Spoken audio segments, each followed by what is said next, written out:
Hello students, welcome to you government commerce college Alwar. B Com part third, paper EAFM first, ग्रामीण विकास एवं सहकारिता, rural development and cooperation.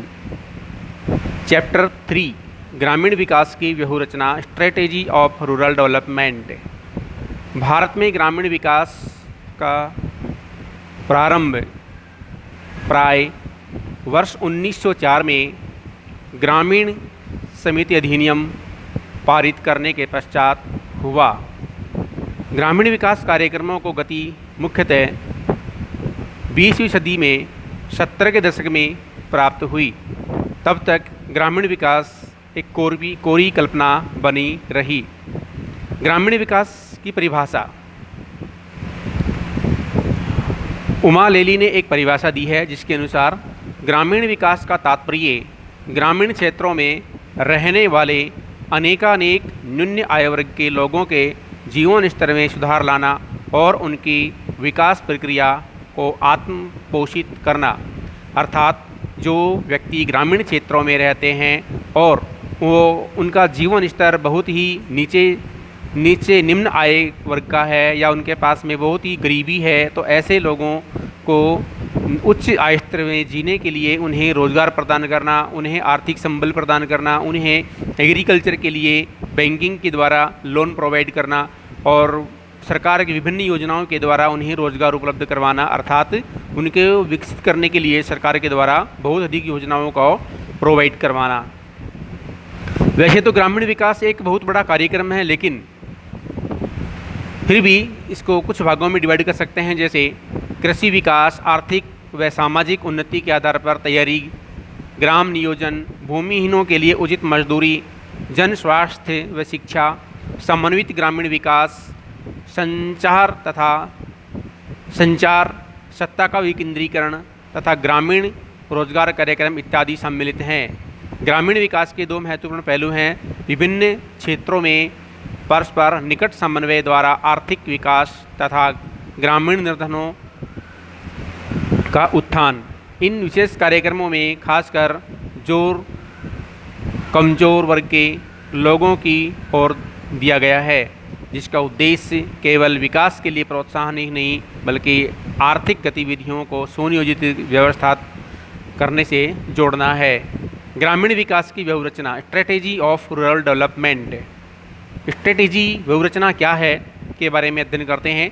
ग्रामीण विकास की व्यवरचना से तात्पर्य सरकार द्वारा लागू की गई नीतियों, कार्यक्रमों तथा सुविधाओं से हैं, जिनका उद्देश्य कम से कम समय में गांवों का समन्वित विकास करना तथा ग्रामीण निर्धनता व बेरोजगारी को समाप्त करना।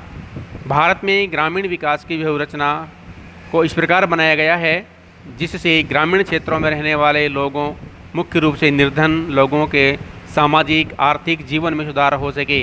ग्रामीण विकास की रचना को प्राय 3 भागों में बांटा गया है, जैसे नीतियाँ, कार्यक्रम, सुविधाएं। इस प्रकार से इनको 3 भागों में बांट करके इसका अध्ययन किया गया है। तो ग्रामीण विकास संबंधी नीतियाँ, ग्रामीण विकास संबंधी नीतियों में देखते हैं 20वीं शताब्दी के 7वें दशक की शुरुआत से पूर्व भारत में कृषि विकास को ग्रामीण विकास का पर्याय माना गया तथा ग्रामीण विकास के लिए कोई विशेष नीति अथवा कार्यक्रम नहीं बनाए गए। सरकार ने स्वतंत्रता के बाद यह महसूस किया कि कृषि का विकास होने पर ग्रामीण विकास स्वतः ही हो जाएगा, लेकिन सरकार ने अन्य नीतियों की तरह कृषि के संबंध में कार्य तो किया, लेकिन कोई स्पष्ट, विशेष और बहुत अधिक अच्छा कार्य नहीं किया। प्रत्यक्ष नीति घोषित नहीं की, लेकिन सरकार ने कृषि विकास के लिए समय समय पर अनेक महत्वपूर्ण कदम उठाए। इन्हीं कदमों को कृषि नीति के रूप में देखा गया। कृषि नीति में कृषि की प्रमुख प्रणाली, भूस्वामित्व व्यवस्था, कृषि तकनीक, कृषि क्षेत्र में विनियोग, उत्पादकता, कृषि उत्पादन की मात्रा, कृषि वस्तुओं के मूल्य, सरकार की न्यूनतम मूल्य नीति, भंडार व्यवस्था, कृषि वित्त विपणन व्यवस्था, कृषि में नवीन विधियों के प्रयोग संबंधी बातों को सम्मिलित किया जाता है। तो स्वतंत्रता प्राप्ति के बाद कृषि उत्पादन बढ़ाने के लिए सरकार ने समय समय पर विभिन्न योजनाओं में, विभिन्न बजटों में हर वर्ष जो बजट प्रतिपादित किया जाता है उस बजट में भी हर बार सरकार एक नया कथन जोड़ के लाती है जिससे कृषि के विकास में कुछ नयापन लाया जा सके। योजना काल में ग्रामीण विकास संबंधी अनेक नीतियां बनाई हैं, जैसे प्रथम योजना में सामुदायिक विकास नीति, द्वितीय योजना में सहकारी कृषि स्थानीय सहभागिता, तीसरी योजना में पंचायती राज प्रजातांत्रिक विकेंद्रीकरण, चतुर्थी योजना में विशिष्ट क्षेत्र आधारित कार्यक्रम, पांचवी योजना में न्यून आवश्यकता की अवधारणा का सूत्रपात किया गया, छठी योजना में ग्रामीण क्षेत्रों में सामाजिक आर्थिक ढांचे को सुदृढ़ करने के ऊपर जोर दिया गया, निर्धनता उन्मूलन, क्षेत्रीय विषमताओं में कमी लाना, समन्वित ग्रामीण विकास कार्यक्रम आदि अनेक कार्यक्रम अपनाए गए। सातवीं योजना में रोजगार के नए अवसरों के सृजन पर जोर दिया गया, आय बढ़ाने वाले विशिष्ट कार्यक्रमों, भूमि सुधार, भूमि विकास, ग्रामीण स्तर पर लोगों की सहभागिता आदि में।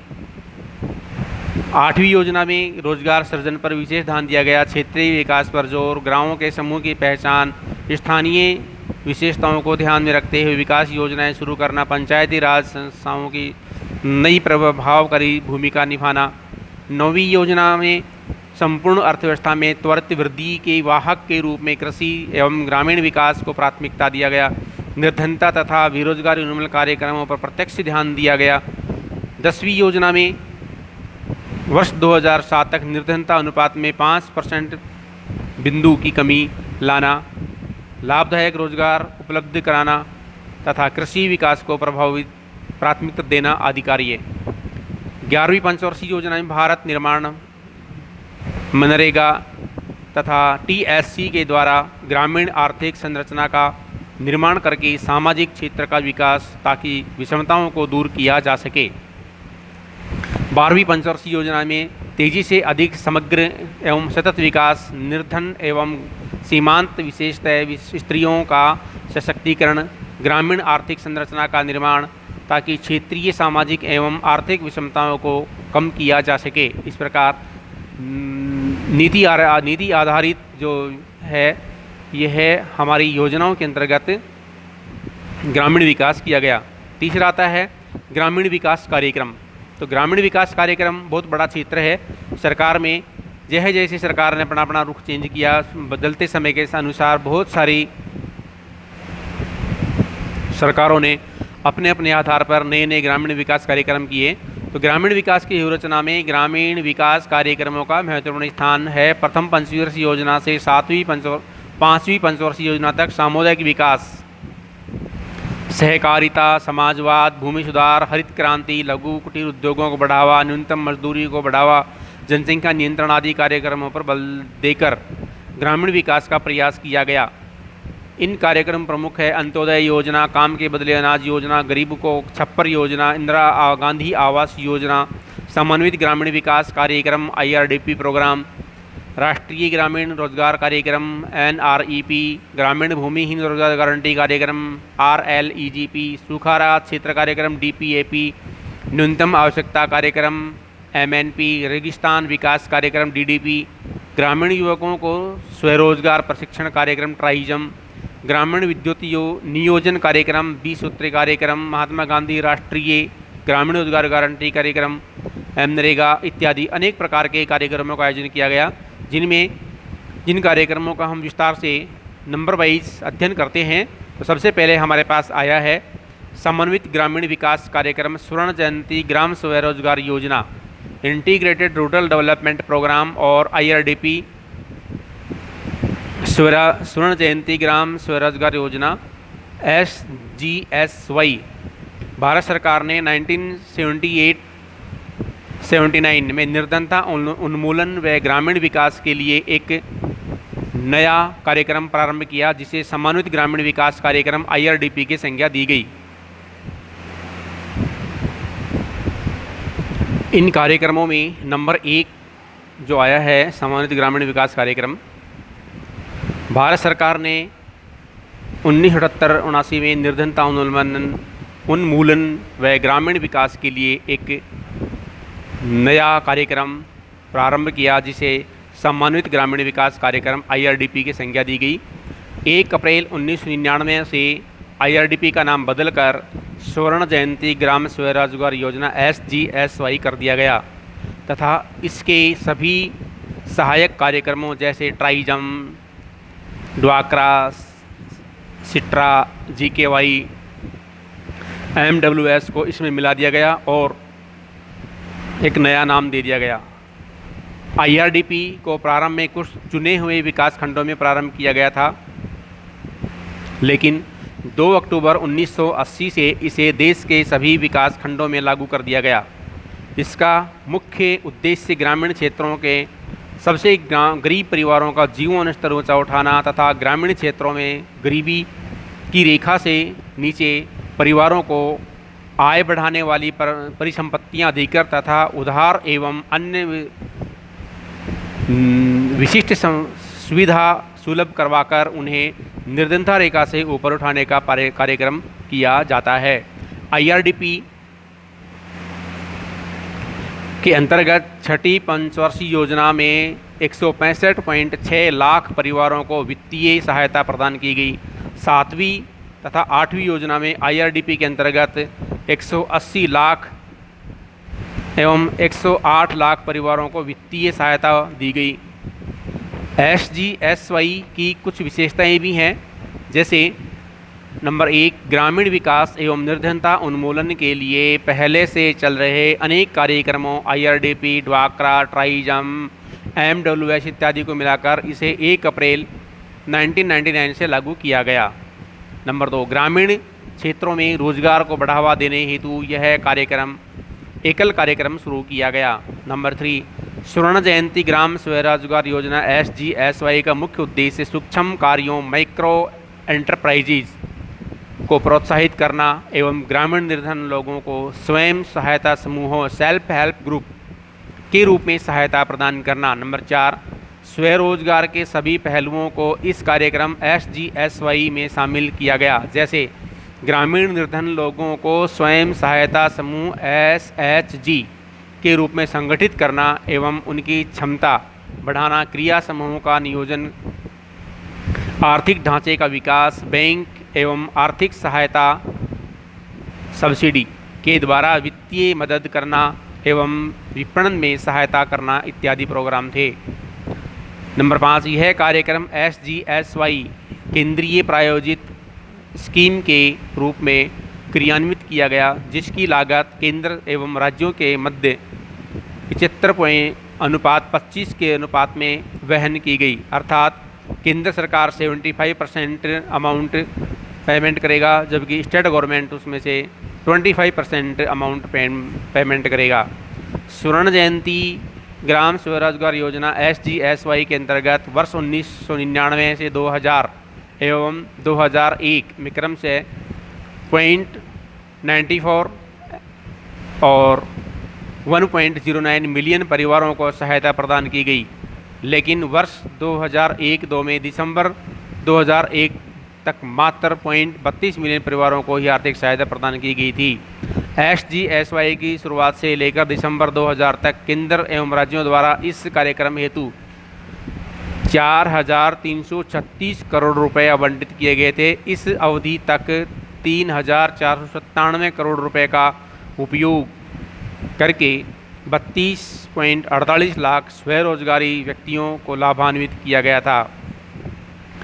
अब नंबर 2 आता है सूखा प्रणव क्षेत्रीय कार्यक्रम, drought prone area programme, DPAP इसे कहते हैं। DPAP ये कार्यक्रम जो हैं, DPAP हैं, IRDP है, जो भी कार्यक्रम है इनकी फुल फॉर्म हमें याद रखनी चाहिए, क्योंकि कंपटीशन एग्ज़ाम में इनकी फुल फॉर्म आती है।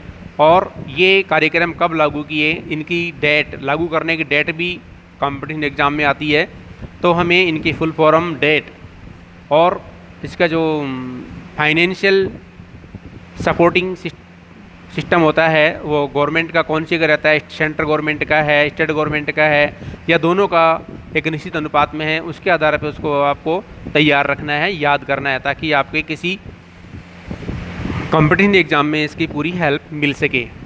तो सूखा प्रणव क्षेत्र कार्यक्रम, drought prone area programme, DPAP सूखा प्रणव क्षेत्र कार्यक्रम DPAP 1973-74 में उन इलाकों की विशेष समस्याओं से निपटने के लिए शुरू किया गया जो भयंकर सूखे की स्थिति से निरंतर प्रभावित रहे।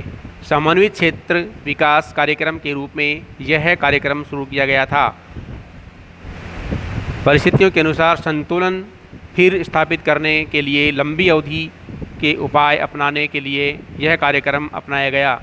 इसके अनुसार भूमि, जल, पशुधन और मानव संसाधनों का संरक्षण, विकास, उपयोग करके या संतुलन फिर स्थापित किया जाए। इस कार्यक्रम के उद्देश्य नंबर 1, इलाके के प्राकृतिक संसाधनों के आधार पर समन्वित विकास करके समुचित औद्योगिक अपनाकर फसलों और पशुधन के उत्पादन पर तथा भूमि की उत्पादन शक्ति पर और जल तथा मनुष्यों के सूखे के प्रतिकूल प्रभावों को कम करना। नंबर 2, भूमि, जल और वर्षा सहित अन्य प्राकृतिक संसाधनों का संरक्षण, विकास और उपयोग करके लंबी अवधि में परिस्थिति तक संतुलन फिर से स्थापित करना। सूखा संरक्षण कार्यक्रम 13 राज्यों के 155 जिलों के 947 खंडों में चलाया जा रहा है। यह कार्यक्रम लगभग 7.46 लाख वर्ग किलोमीटर में लागू किया गया। अप्रैल 1999 में भारत सरकार द्वारा किए गए संशोधन के कारण इस कार्यक्रम का खर्च भारत सरकार और संबद्ध सरकार 75:25 के अनुपात में वहन करती है। इससे पहले DPAP पर होने वाले संपूर्ण व्यय को केंद्र सरकार द्वारा वहन किया जाता था। वर्ष 2004-05 में DPAP के अंतर्गत 2550 परिवारों को मंजूर किया गया तथा इसके अंतर्गत एक 12.8 लाख हेक्टेयर क्षेत्र शामिल किया गया। वर्ष 2005-06 में DPAP हेतु 353 करोड़ रुपए आवंटित किए गए। वर्ष 2005-06 में अक्टूबर 2005 तक इस कार्यक्रम के अंतर्गत 15 लाख हेक्टेयर कवर करने वाली 300 नई परियोजनाओं को मंजूरी प्रदान की गई। अब नंबर 3 आता है मरुस्थल विकास कार्यक्रम desert development programme DDP। Desert development programme DDP यह कार्यक्रम अगले लेक्चर में शामिल किया जाएगा। धन्यवाद।